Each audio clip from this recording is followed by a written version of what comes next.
irmãos, irmãs, muito bem-vindos, muito bem-vindas à nossa comunidade, à nossa igreja.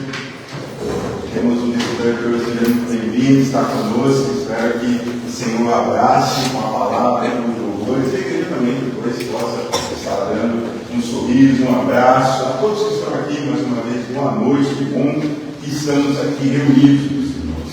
Nós estamos aqui, só enquanto eu abro a palavra, reunidos aqui nesse lugar, porque a nossa igreja ela está passando por algumas reuniões, discussões e entendimentos e alguns dados estatísticos também de frequência de culto.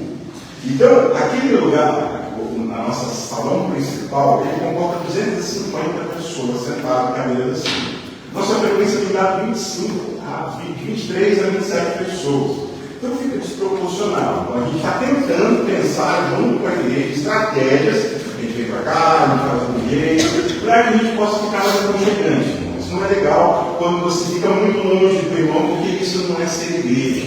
Ser igreja é quando a gente está próximo, é quando a gente vê a oração do outro e fala, eu não posso orar por você, porque às vezes a distância de um lado para o outro, você não consegue ver alguém que está triste. Alguém que muitas vezes está precisando de uma oração, precisando de um consolo. Então, esse lugar mais próximo aqui é intencional. Tá? Foi a caixa que removeu também, semana retrasada, a caixa aqui não estava funcionando, mas principalmente aquilo que o Senhor falou através dos irmãos para nós, da diretoria e do conselho, que foi uma bênção estar sentindo essa proximidade uns dos outros. Ser igreja é isso.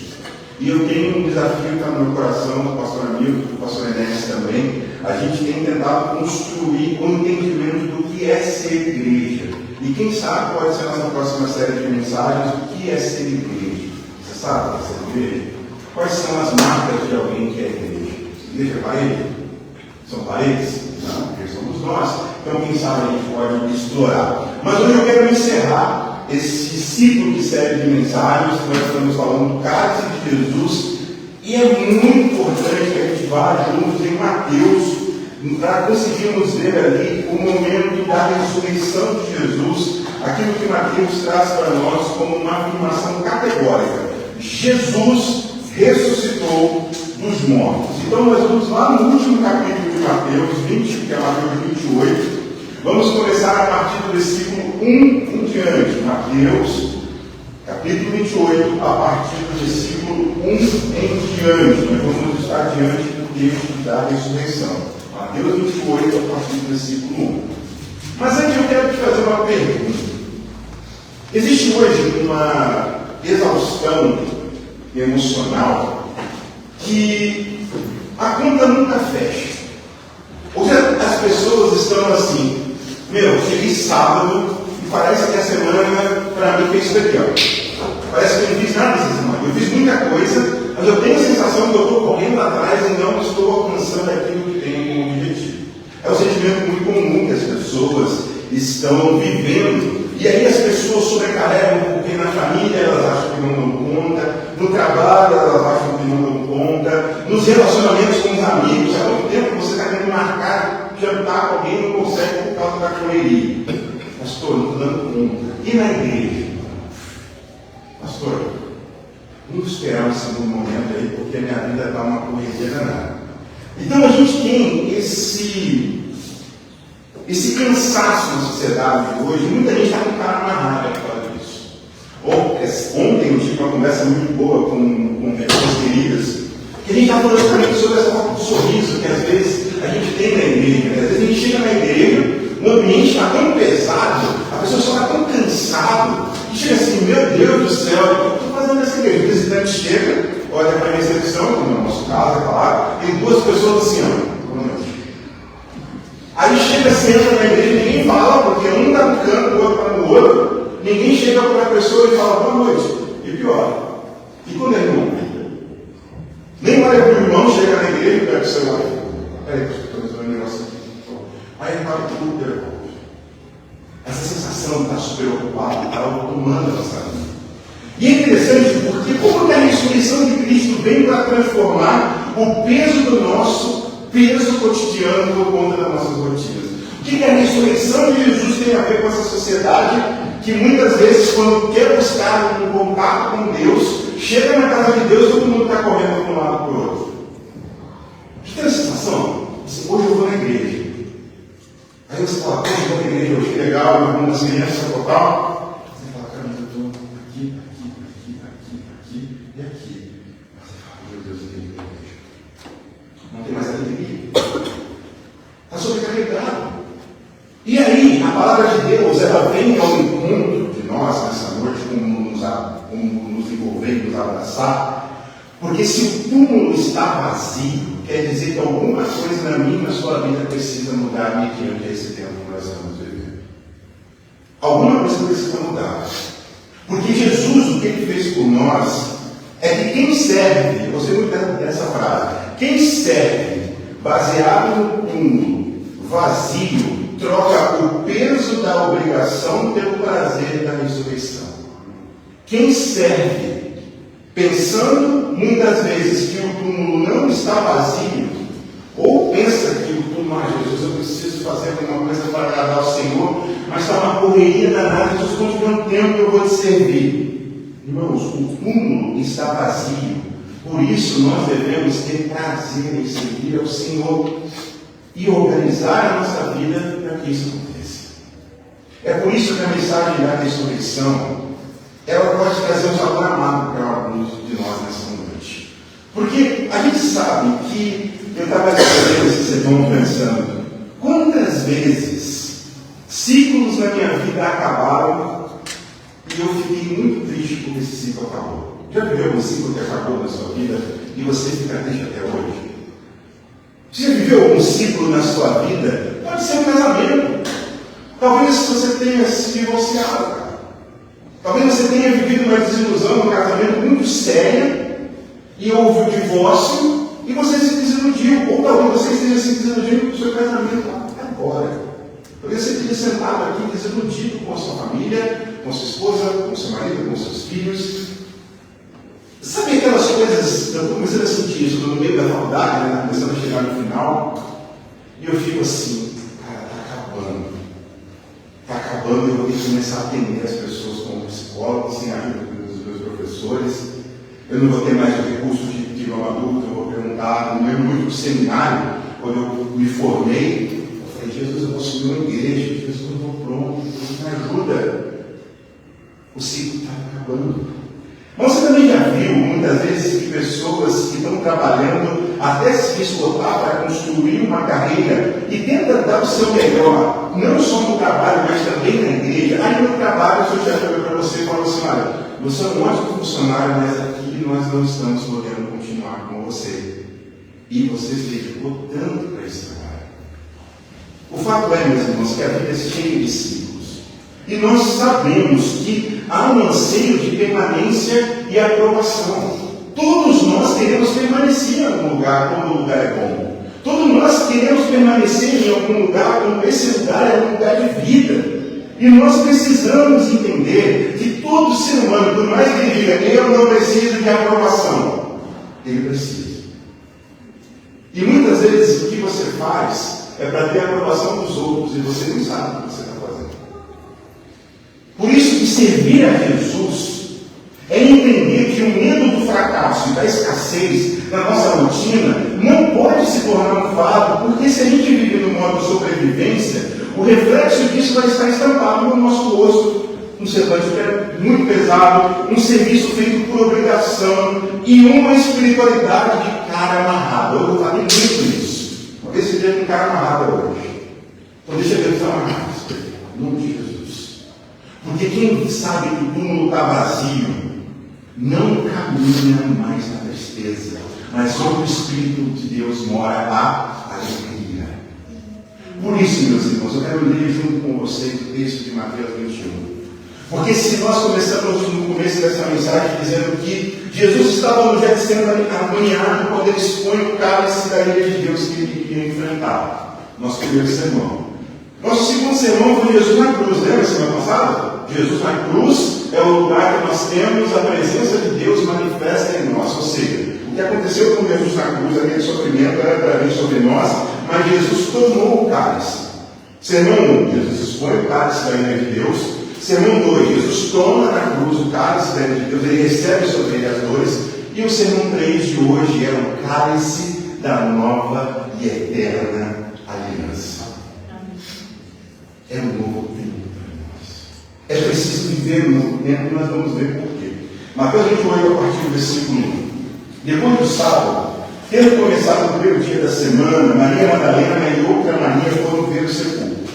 Eis que sobreveio um grande terremoto, pois um anjo do Senhor desceu dos céus e, chegando ao sepulcro, removeu a pedra da entrada e sentou-se sobre ela. A sua aparência era como um relâmpago, e as suas vestes brancas como a neve. Versículo 4. Os guardas tremeram de medo e ficaram como mortos. O anjo disse às mulheres: não tenham medo. Sei que vocês estão procurando Jesus, que foi crucificado. Ele não está aqui. Ressuscitou, como tinha dito. Venham e vejam o lugar onde ele jazia. Vão depressa e digam aos discípulos dele: ele ressuscitou dentre os mortos e está indo adiante de vocês para a Galiléia. Lá vocês o verão. É como eu disse a vocês. As mulheres saíram depressa do sepulcro, amedrontadas e cheias de alegria. Como eu queria estar vendo essa cena. E foram correndo anunciar aos discípulos de Jesus.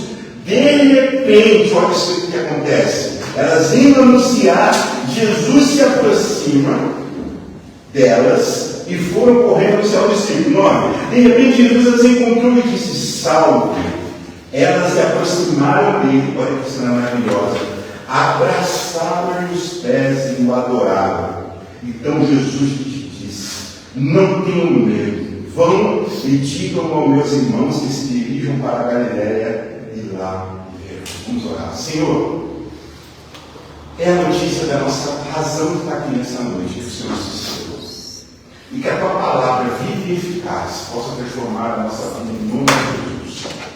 Pai, que o teu Espírito Santo venha nos convencer daquilo que a tua palavra virá ser exposta hoje. Usa a minha vida como instrumento do Senhor. Que eu possa ser uma brasa do Senhor essa igreja, que possamos juntos receber a tua presença do Espírito Santo, que possa confortar os nossos corações. Em nome de Jesus. Amém. Amém.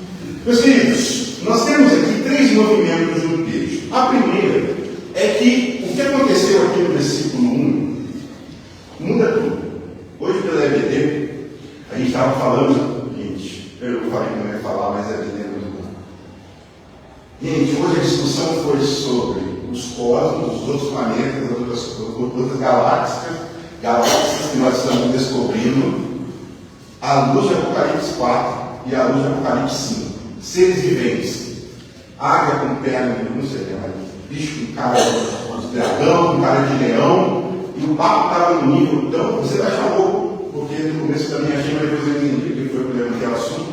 A gente está falando sobre que Jesus não morreu apenas para o planeta Terra, mas por toda a criação. Foi esse nível a discussão. Está perdendo.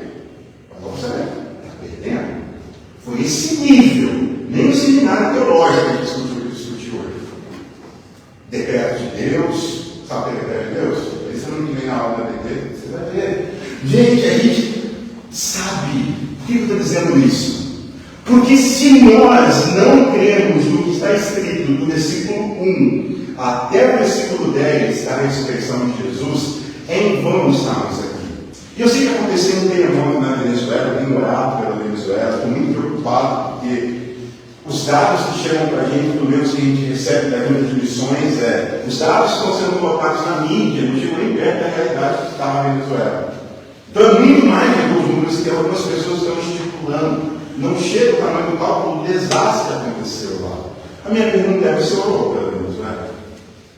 Você colocou seu joelho no chão e falou: Senhor, imagina você recebeu uma notícia que ninguém na sua casa mais está vivo. Você saiu para a universidade trabalhar viajando, volta para casa, não tem mais ninguém.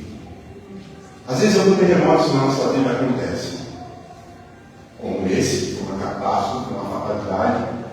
Mas às vezes Jesus estremece a nossa vida para fazer algo bom. E aquele fez.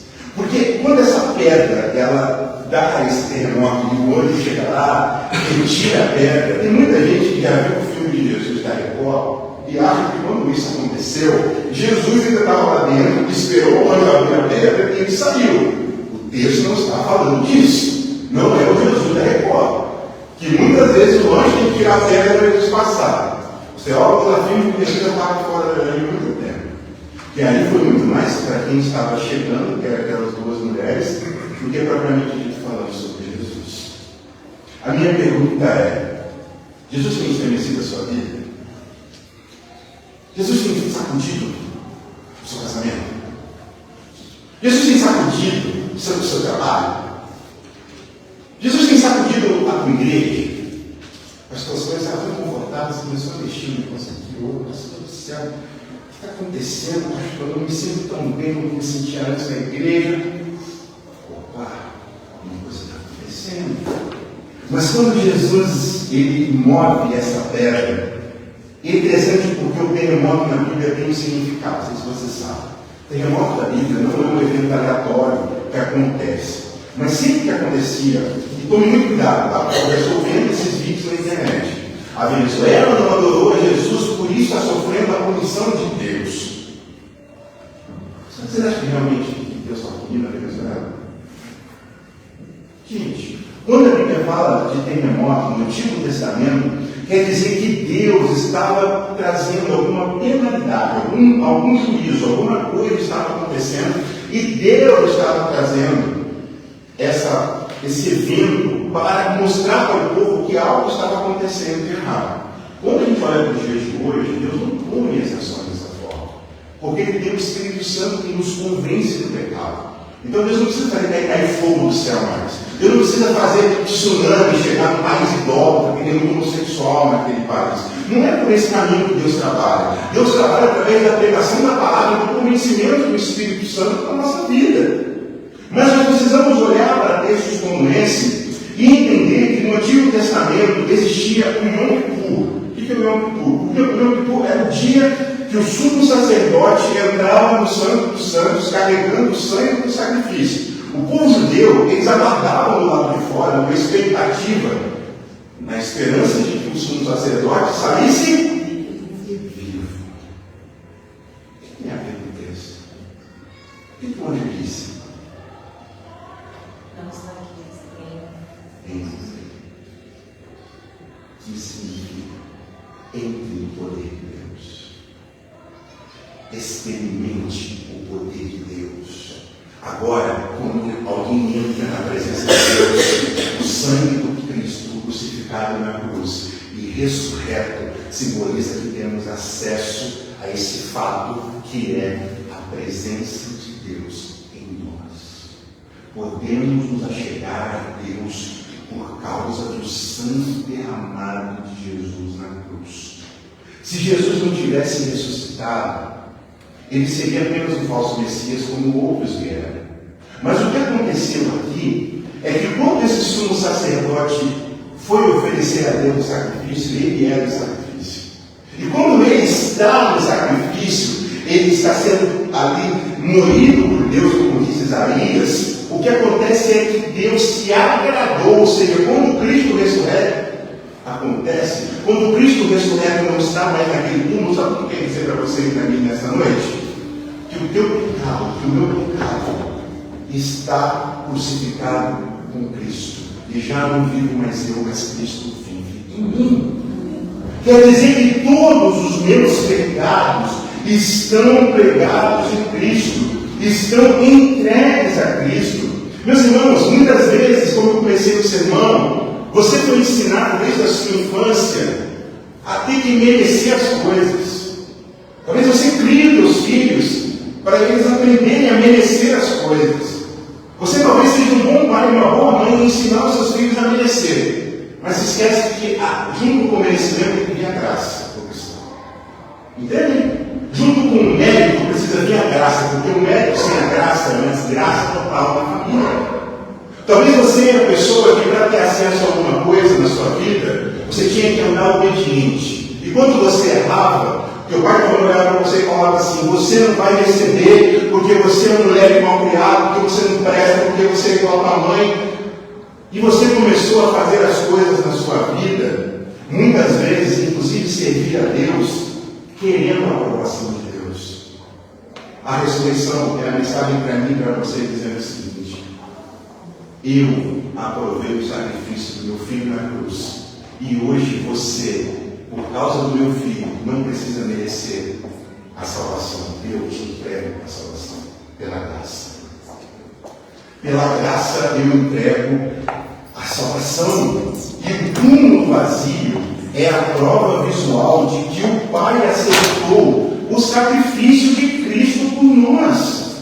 Quantas vezes essa semana você tentou compensar as falhas que você teve para Deus?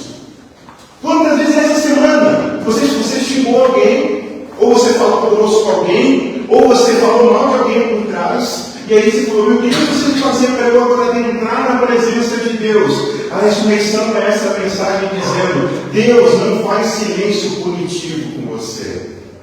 Vou ficar quieto aqui porque você errou, tá? Deus não é uma criança. Deus não vai te olhar dessa forma, dizendo assim: agora você vai ter que ficar na igreja, você vai ter que limpar o chão da igreja, você vai ter que ficar igual o pastor Inés, correndo para cima e para baixo nessa igreja, fazendo um monte de coisa, para você pagar os pecados que você fez nessa semana. Agora você vai ter que tocar o teclado aqui perfeito para compensar alguma coisa. Já sentiu assim com Deus? Eu tenho que fazer alguma coisa para compensar isso aqui, Deus. Tem que dar um dízimo mais alto, uma ofertinha. Deus, olha aqui, ó, tem R$700 esse mês na pena. E Deus está olhando para aquilo ali. Se você tivesse seguido a palavra, meu filho, você ia entender que o que eu faço com a falha humana é oferecer perdão em graça pelo que eu sou, não pelo que você faz. Se o túmulo está vazio, essa é uma verdade para nós. Cristo é o nosso Deus e partiu dele uma palavra que eu quero deixar para você agora: o descanso. Falta você descansar diante das suas falhas, porque quando você falhar essa semana, eu quero te fazer um desafio. Quando você falhar, saiu daqui, talvez alguém te perde no trânsito, você já começa a gritar, ou o seu filho faz alguma coisa que não te agrada, quebra alguma coisa. Quando você falhar, você vai dizer assim, fechar os seus olhos, vai imaginar, talvez você tenha dificuldade como eu, tente fechar os seus olhos, eu prefiro imaginar com os olhos abertos. Fique com o olho aberto, olha com um ponto fixo, eu não faço isso, olha com um ponto fixo, eu vou imaginar diante do sepulcro vazio, dizendo a mim mesmo: o sepulcro está vazio, eu sou um pecador miserável, mas Deus me amou, e se Ele vive está, o sangue de Cristo foi suficiente para que a ira de Deus não viesse sobre mim, eu posso melhorar e ter uma nova vida. Faça esse exercício. Quando você errar, lembre-se do túmulo vazio e repita para si mesmo: Cristo está vivo e Ele não desistiu de mim e eu vou ser transformado até que Ele venha. Que é para isso que Ele ressuscitou. Meus irmãos, quando essas mulheres encontram o túmulo vazio, quer dizer que a nossa dívida foi quitada, que Deus recebeu, que Jesus morreu e ressuscitar, quer dizer que a gente não precisa pagar uma dívida. O túmulo vazio é o recibo de Deus, provando que a nossa dívida foi completamente paga. A nossa dívida com Deus está paga. Você pode dar um amém? Amém. A sua dívida com Deus está paga. Glória a Deus. A sua dívida com Deus está paga. Você não tem mais que temer nenhum tipo de ser espiritual que te acusa, porque o túmulo está vazio, a dívida está paga. Meus irmãos, aleluia. Porque quando nós vamos avançando no texto, a gente vê que o anjo disse para aquela mulher, para aquelas duas mulheres, no versículo 6, a seguinte frase: Ele não está aqui, ressuscitou como tinha dito. Venham e vejam o lugar onde ele estava, onde ele jazia.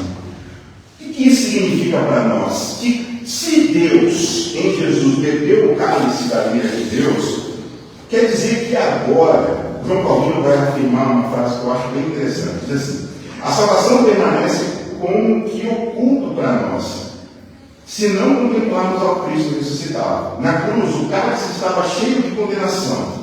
No domingo da ressurreição, ele transborda de aceitação e vida justificada. O que significa para nós?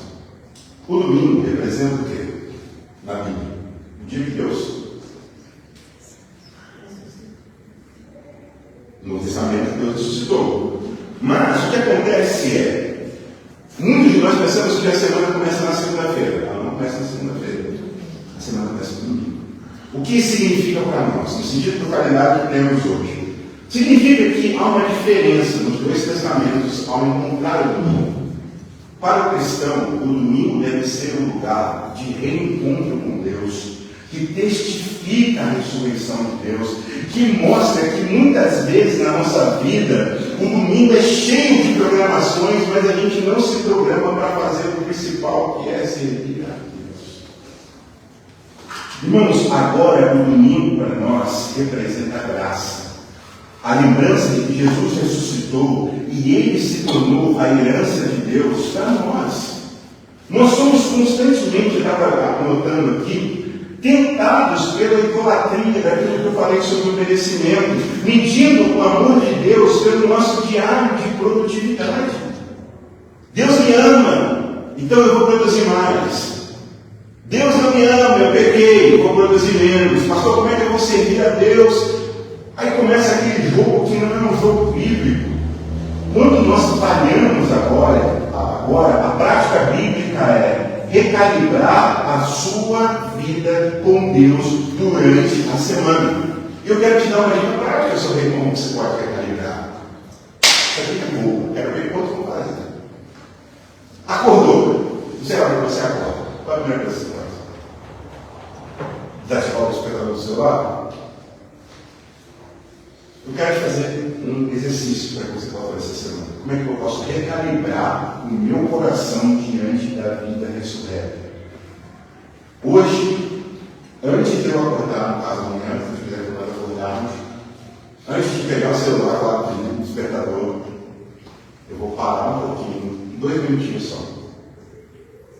Acho que 2 minutos a minha filha, meu filho está gritando. Você vai encontrar 2 minutos. 2 minutos só. Pega 2 minutinhos, fecha seus olhos, ou com olhos abertos, e diz assim: Senhor, o túmulo está vazio. E eu quero levantar dessa cama hoje como filho e filha que tem a realidade da ressurreição na minha vida. Então, tudo que eu vou encontrar no meu dia, eu vou encontrar com os olhos de alguém que nasceu de novo, e não da velha natureza.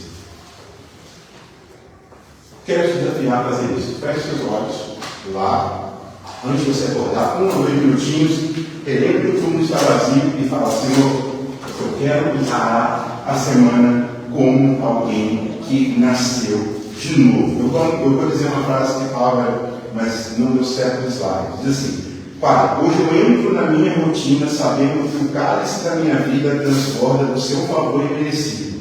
Eu não vou produzir para ser amado, eu vou viver porque já sou aceito. Eu vou servir ao Senhor não para ser amado, vou ser amada por Deus. Eu vou servir ao Senhor porque o Senhor me ama. E o que eu posso responder ao Senhor é o serviço do Rei. Meus irmãos, tem muita gente que pode estar pensando na igreja. Você não está igreja, né, pastor? Não. Servir não é só na igreja. Servir tem a ver com o tipo de esposa que você é, com o tipo de mãe que você é, com o tipo de funcionário que você é, com o tipo de filha que você é. Homens, servir só na igreja, isso seria fácil. A gente chega aqui, faz um mutirão, servimos a Jesus também, mas ser um homem íntegro da sociedade, ser um homem que anda segundo a vontade de Deus e trata a esposa não na base do grito e do medo, das ameaças, mas como um homem bíblico de verdade deve tratar a sua esposa, servindo, levando a sua esposa quando ela pedir para você levar ela para algum lugar, estender a roupa quando ela pedir para você estender, não quero uma dica prática, lavar o seu tênis teste, lavar o seu tênis, vai no mercado, pastor, coisa machista, só coisa de casa, não. Olha para o teu cartão de crédito assim: amor, hoje eu vou te levar para sair. Já deixei as crianças do pessoal ali, da família. Vou deixar as crianças lá, e amor, hoje eu vou cozinhar para você, onde a gente vai no lugar. Irmãos, não precisa ser barulho, não precisa ser espinônio, não precisa ser lugar caro, não. Às vezes é aquele ovo com calabresa, com cuscuz, que vai agradar. Às vezes é aquela calabresa cebolada que eu sou expert em fazer, Que a Brenda vai olhar e falar, olha, gordura pura, eu vou pegar 3 aqui e 2 cebolas, vai tá bom, amor, tá feliz. Mortadela frita. Mortadela frita. Só coisa fitness aí. Ou às vezes, se você é pão duro, é difícil, seu coração interno, faz. Eu vou jogar uma coisa aqui, uma coisa que eu sei que é muito difícil, mas, amor, fala por 10 minutos que eu só vou estudar. Eu não vou falar nada, você vai me ouvir mesmo? Não, o celular está na sua mão. A televisão, a Copa do Mundo. Você vai no intervalo, fala aí, servir aos seus filhos. Cara, leva eles para trocar figurinha. Leva eles para eles perceberem que o pai e a mãe deles estão presentes com eles em qualquer momento. Vai levar eles. Entendem o servir? O servir é eu deixar de viver para mim mesmo e viver para outra pessoa dentro da minha casa. No seu trabalho agora. Tem muita gente que fica esperando o trabalho perfeito para servir. Quem nasceu de novo serve com alegria no trabalho. Porque sabe que não trabalha para o patrão, mas trabalha para o Senhor. Varre no chão como se fosse para o Senhor. Faz um trabalho bem feito como se fosse para o Senhor. Quem encontrou o túmulo vazio, adentrou na presença de Deus e saiu percebendo que há ressurreição, uma nova vida precisa acontecer. Então eu quero ver essa semana pequenos cíveis no trânsito, pequenos cíveis na fila do banco, pequenos cíveis numa ligação, pequenos discípulos melhor, para alguém da igreja que não veio no culto. Irmão, faz tempo que você não veio no culto, está tudo bem? Irmãos, pode falar uma coisa séria para vocês? Igreja pode ter uma estrutura gigantesca, com um louvor perfeito, com gente cantando, fumaça, telão de LED, lotada. Tem gente aqui que vai sentar naquele lugar e vai falar assim: ninguém sorriu para mim. Ninguém me olhou e falou assim: ei, tira essa cara amarrada e dá um sorriso porque você nasceu de novo. Deixa eu te dar um abraço. Deixa eu orar por você. Irmãos, não tem a ver com igreja grande, igreja pequena, não tem a ver com o templo, com o salão social, tem a ver com o culto que a gente frequenta. Se você sabe que Jesus está vazio, que o túmulo está vazio, que você entrou, viu que Jesus não estava lá, como você vai sair depois de saber que todo o preço do pecado está pago e há uma salvação para você? Deus retirou toda a ira de Deus ao morrer na cruz, e é isso que o anjo disse para aquelas mulheres: vão agora, versículo 7, depressa, e digam ao discípulo dele: ele ressuscitou. E depois, imediatamente, e dizei. Eu gosto de uma versão do Henry Peterson que diz assim: vai e diga para os seus amigos que Jesus está vivo. Vai correndo dizendo para o pessoal que Jesus está vivo. Meus irmãos, em nome de Jesus, o desfecho dessa virada dramática de jogo, essa mudança de mentalidade, essa mudança de vida, no versículo 8 nos revela o estado do coração daquelas mulheres, que diz assim, vamos ler junto do versículo 8. As mulheres saíram depressa do sepulcro, amedrontadas, cheias de alegria, e foram correndo anunciar aos discípulos de Jesus. Essas mulheres estavam indo ver o sepulcro de Jesus. Elas chegam lá, enxergam a manifestação de Deus, elas entram na presença de Deus, elas, no sentido que o túmulo não está vazio, a presença de que Jesus não estava ali e que o poder de Deus havia se manifestado, e ao sair do sepulcro, rapaz, Deus é demais. A mulher é um ser detonado pelos fariseus.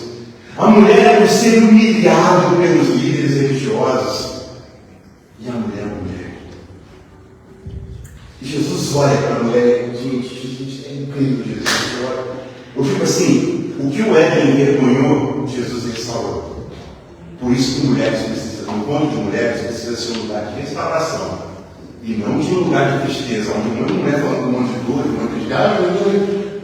Eu estou com dor, mas estou alegre. Eu estou com câncer, mas estou alegre. Eu estou passando por provação, mas estou alegre no Senhor. Porque o túmulo está vazio, tudo pode acontecer até que Ele venha, ou até que eu vá para Ele.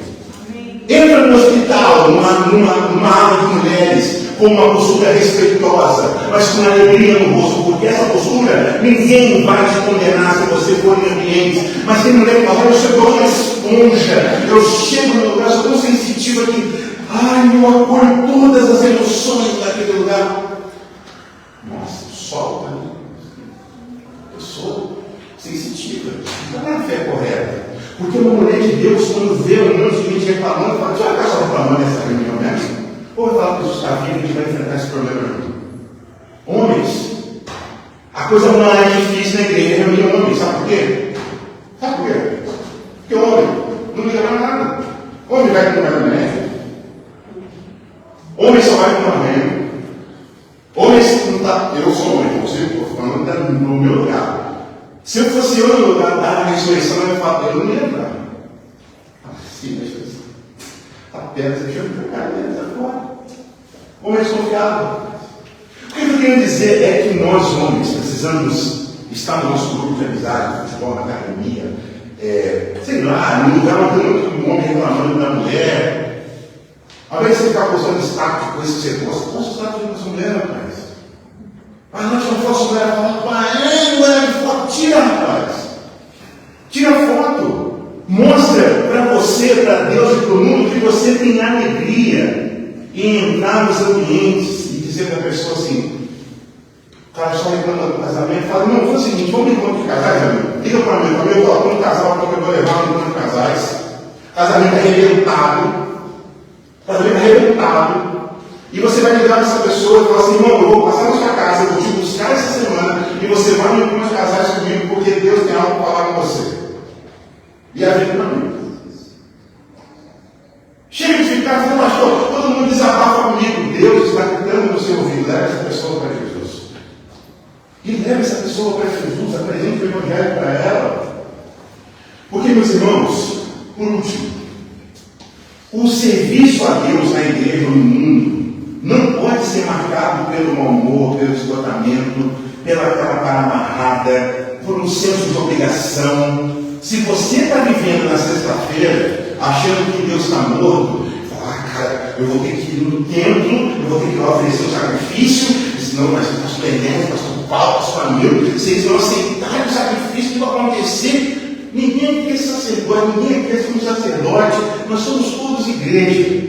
Mas se você estiver na fé da sexta-feira, você vai viver pela lei. Você vai querer agradar a Deus e fazer obedecer ou compensar. Mas se você vive a fé do domingo, do Cristo ressurreto, vai ser um privilégio pegar a cadeira para casa. Vai ser um privilégio pegar a peça e falar, o Adolfo falou hoje. Pastor, eu não sei colocar um prego, porque tem problema de vista. Mas na cadeira pesada que eu carrego. Na cadeira, eu não rio também, quando ele ri, eu ri, eu não sei saber o que fazer, mas se ele tivesse assistido, eu também sou Adolfo. O que eu quero dizer, meus irmãos, é que quem age como se o túmulo estivesse com Jesus ali dentro ainda, faz as coisas por obrigação, está amarrado. Mas quem sabe que Jesus ressuscitou, vai falar assim, estou cansado, não está arrumado do que eu queria, a Bia não está arrumada do que eu queria, mas eu vou lá encontrar com o meu povo. Porque é nesse lugar que você é restaurado pela presença e pela palavra de Deus. E aí, meus irmãos, como você está agindo?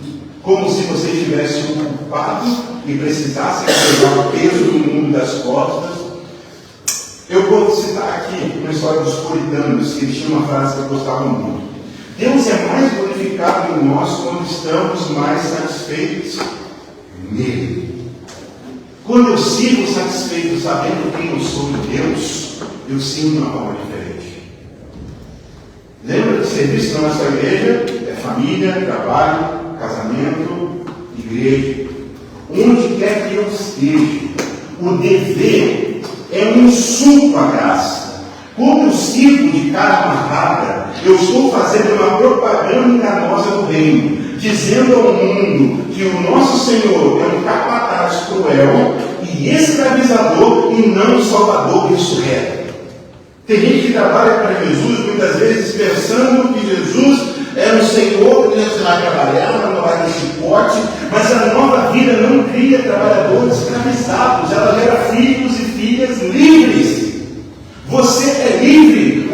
foi tomado. Jesus pagou o preço por nós. Nós estamos livres. Nós somos livres. Toda vez que você for servir ao Senhor, seja lavando louça, respondendo um e-mail, um negócio difícil no seu trabalho, no seu ministério, conversando com o seu marido ou com a sua esposa, pare a sua postura mental da velha vida e peça a Jesus, dizendo: eu não tenho que continuar essa conversa para falhar com você.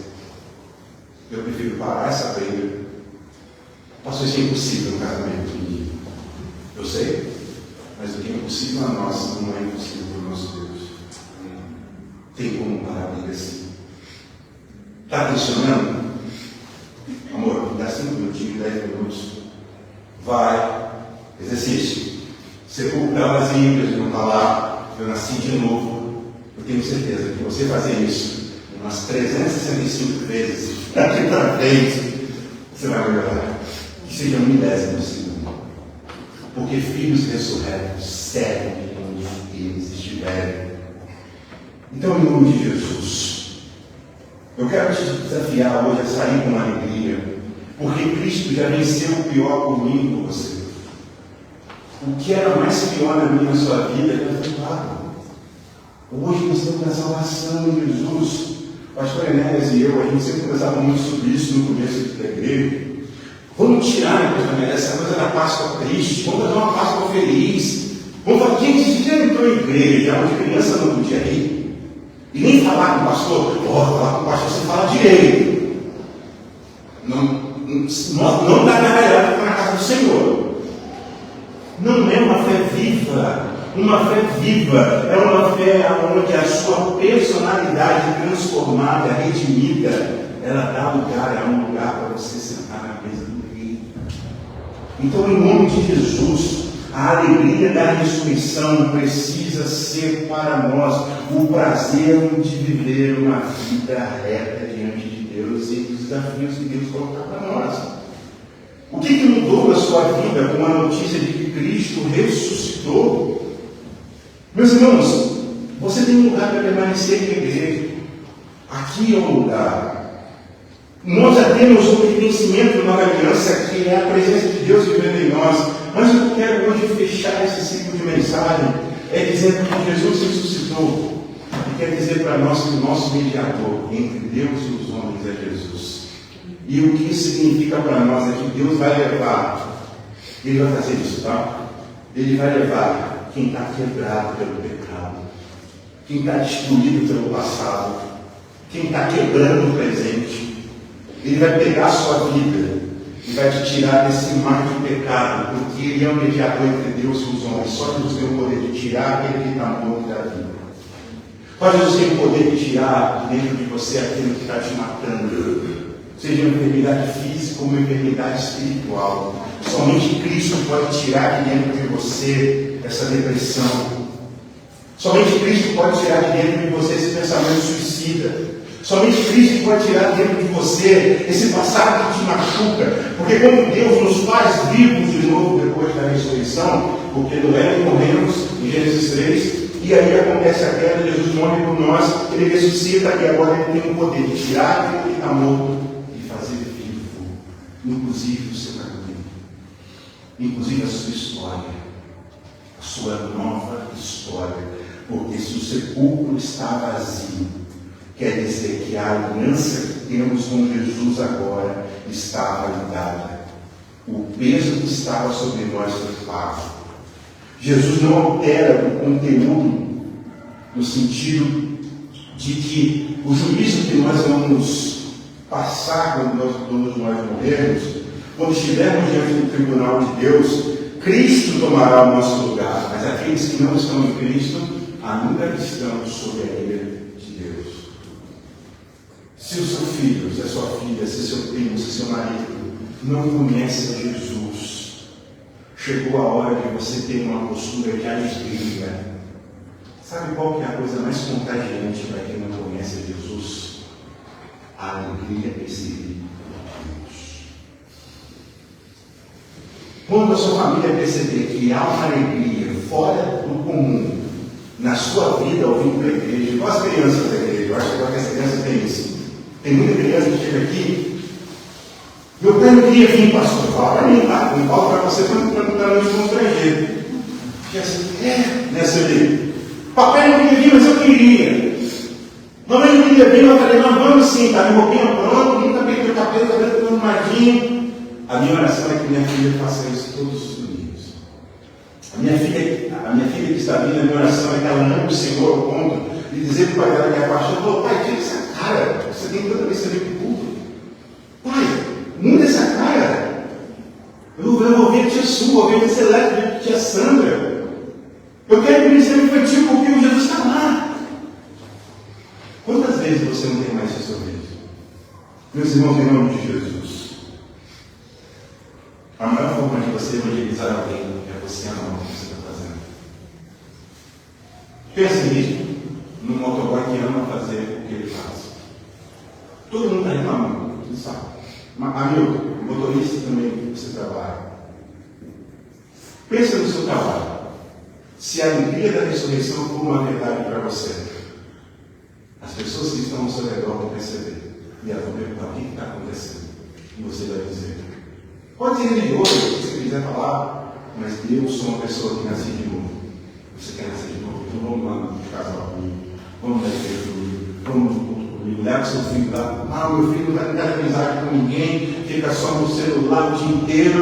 Ó, ministério infantil, vai lá. Quantos anos seu filho tem? 7 anos. 7 anos, o ministério infantil vai pegar seu filho para fazer o menino de Jesus. Eu sei. O poder de Deus está naquele lugar. E há crianças sendo transformadas naquele lugar. E digo mais, crianças podem mudar casamento dos pais, tá? Filhos mudam o casamento dos pais através do Cristo que eles encontram. Eu ainda não tenho idade. Por isso, crianças vivas hoje.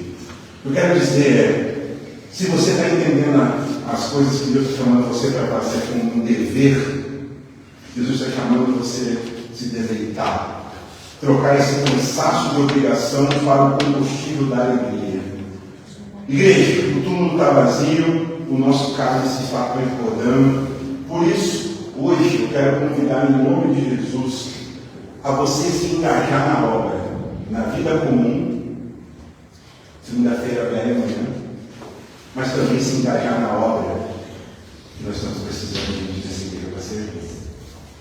Então, nessa noite, eu quero dizer para você, pedir ao Senhor, se assim você quiser, dizendo: Senhor, traz alegria para eu ser um bom pai, traz alegria para eu ser uma boa mãe, traz uma alegria para eu ser uma boa avó, uma boa pessoa, traz uma alegria para eu ser um bom funcionário.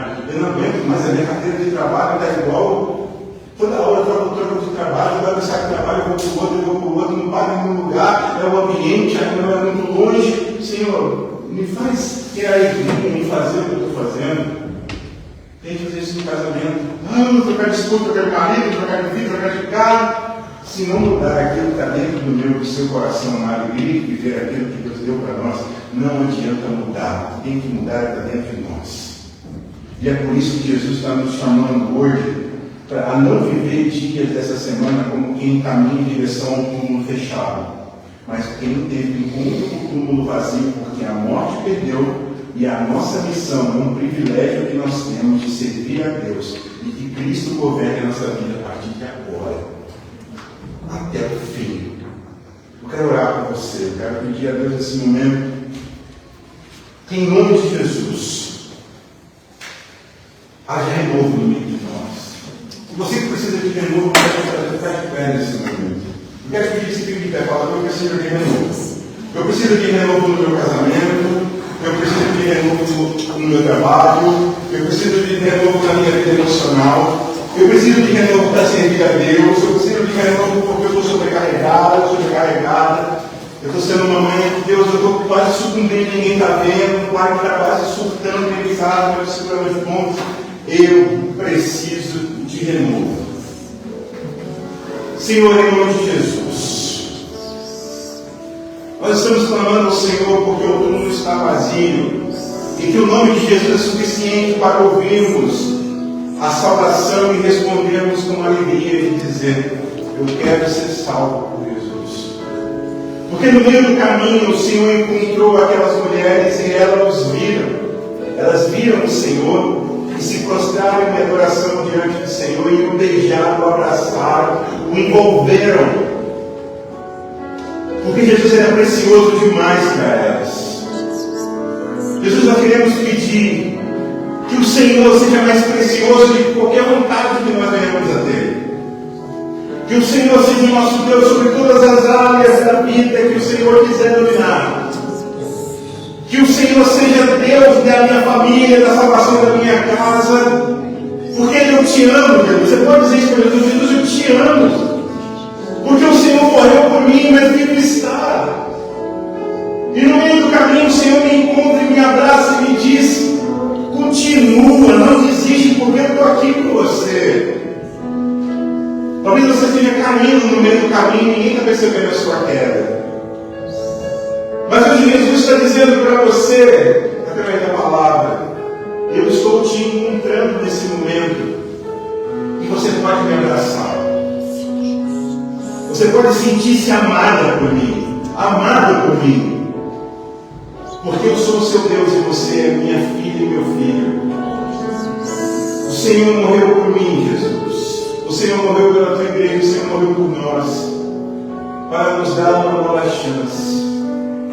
Que nós venhamos a romper com esse mundo, com esse estilo de vida desse mundo caído, de correria, cansaço, estresse, briga, sobrecarga, e que venhamos a conhecer a realidade da salvação desde já, a partir de agora, em nome de Jesus. Que os olhos de muitos sejam abertos para perceberem o Cristo ressurreto à frente deles, dizendo: vinde a mim, você que está cansado, sobrecarregado, porque eu vos aliviarei. Pai, eu quero pedir que a alegria volte dos nossos olhos, dos nossos sorrisos, nossos abraços. Talvez nós entramos aqui com muitos pesares, Pai, com um peso espiritual, com um peso de Satanás, dizendo: é isso aqui mesmo. Pai, em nome de Jesus, cabe essas vozes agora, em nome do seu Filho amado Jesus. E que a voz do Senhor seja a voz escutada por essa igreja hoje. E que nós venhamos a sair daqui, Pai, na certeza de que o túmulo está vazio. E que o Senhor é o nosso Deus. Pai, nos ensine a abraçar os filhos como o Senhor ensina na sua palavra. Nos ensine a abraçar os cônjuges como o Senhor ensina. Nos ensine a sermos funcionários do nosso trabalho, ou empreendedores, conforme a tua vontade. O mundo precisa da manifestação dos filhos da luz. E nós estamos aqui hoje dizendo: Pai, obrigado por ter morrido por mim. Só o Senhor é digno de toda a honra e toda a glória e toda a adoração. Por isso que nós vamos cantar como igreja do Senhor, que digno é o Senhor, e sobre o trono está. Nós estamos dizendo isso para nós mesmos, Jesus. Só o Senhor é digno da nossa adoração, da minha adoração. E que possamos, Pai, em nome de Jesus, servir ao Senhor com alegria.